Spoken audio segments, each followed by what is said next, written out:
why does diastasis recti shrink faster at the beginning and then stuck at 2 centimeter gap? And then it feels like it stucks at 2 centimeter gap forever. This happened to me as well. And I think it happens to a lot of women because I get a lot of messages that women feel they stuck on the 2 centimeter gap and their DR healing is not improving after that 2 centimeter gap. So annoying. So why does this happen? Forefinger diastasis recti twice, and both times from the forefinger it went down to 2 finger or like 4 centimeter, 2 centimeter quite fast. So it went down like within just 1 month, 6 weeks, something like that. So the initial phase was really quick. So I was able to reduce my diastasis recti to just 2 centimeter quite fast. And I think if you are consistent with the structured plan, this can happen to you also very easily and very, very quickly. So the first part is mostly about healing the gap and the gap getting closer to each other. That's why the first phase is so quick.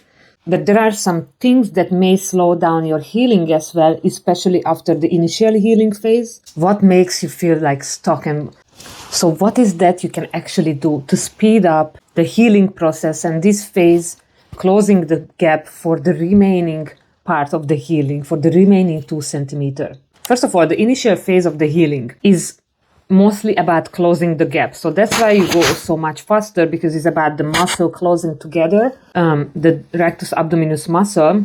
And in the last phase, that last remaining 2 centimeter or 2 finger phase, it will be more about the linea alba. The linea alba is the tissue between the rectus abdominis. So you are able to close down faster in the initial phase, but the last phase is more about that linea alba that actually stretched out and the remodeling of this tissue in between. And this tissue needs also collagen reproduction in order to heal better. And often this can take months to reproduce and actually to help this healing of this tissue. Studies show that this connective tissue healing can take even months because it's a slow biological phase. But what you can do is just to stay consistent and just to understand you are not doing anything wrong. If you are consistent, of course, not doing anything wrong. This is just really about this tissue. And as it is a biological phase, it can be different for everyone. So often it's not even about you or you doing something wrong, but is about your body, the biology simply. And often it just takes time really. So what I mentioned also in my previous video, take your time, slow down, don't rush, stay consistent. It will happen. You will get there. I promise. Another thing, a part of the linea alba, sometimes the issue is why you feel stuck is because your exercise is plateaued. So you reach a plateau and you still keep doing the same easy exercises what you do from the beginning, but you have to level up. You have to add extra load on your core as well in order to progress further. So depending on what you have done before, if you have been only doing this lying down exercises before, the deep core exercises on your back, then you possibly have to switch up and do exercises on all four or reverse plank or some anti-rotation, anti-flexion exercises, maybe exercises with extra weight or weight training, because during weight training and lifting, you also add some load to the core. So it can also be that a part of the linea alba remodeling, you have reached a plateau in the exercises because you've been keep doing these beginner exercises, just the breathing technique or heel slides, and they are not enough anymore. You need to level up in order to see more progress.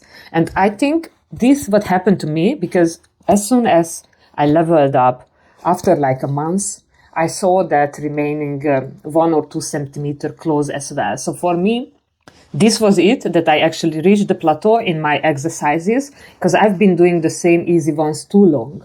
So I just needed to level up, add some extra weight or extra resistance, and then I could see my progress and I was able to close the remaining gap as well. Another thing that you can do to see more progress after you have stuck on 2 centimeter diastasis is to adjust your daily routines and your daily habits, your pressure management.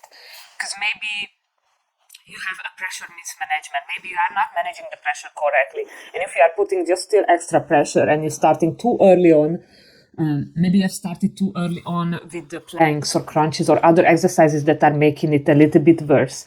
So you have to take a step back and see if you are able to manage the pressure correctly during exercises. So if you still see a doming and coning while you are doing the early on exercises or the exercises that you are actually doing, you have to adjust and manage that pressure. You have to modify. If you see doming and coning during exercises or during your everyday life, your everyday daily habits and tasks, you have to modify and manage that pressure first. And when you manage that pressure continuously and consistently, day to day, then you will start to see progress. And the last tip I was going to say, while you start on the 2 centimeter gap, that you have to understand the gap is not everything.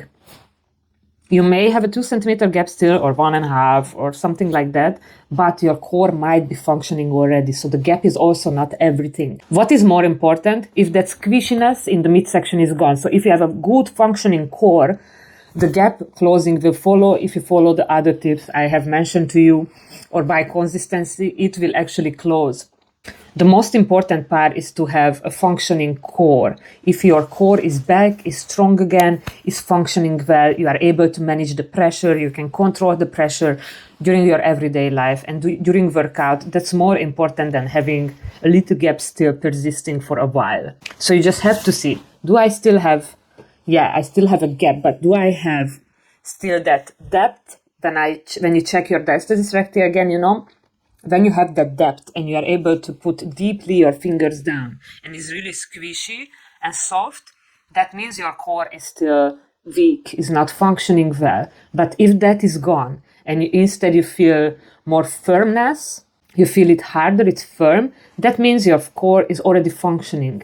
So do you still feel stuck at 2 centimeters? Try these 4 tips I mentioned to you and see which one applies to you the most. Do you need to pay attention more to your daily habits and manage the pressure during everyday life and exercise? Or do you think that your core is already functioning and maybe it's just about the linear elbow remodeling? Or do you think that maybe you have to level up your exercises and you have to actually put some extra load and add some extra resistance or difficulty to your exercises to be able to progress better because you have achieved the plateau? So let me know in the comments which one applies to you the most. Cheers!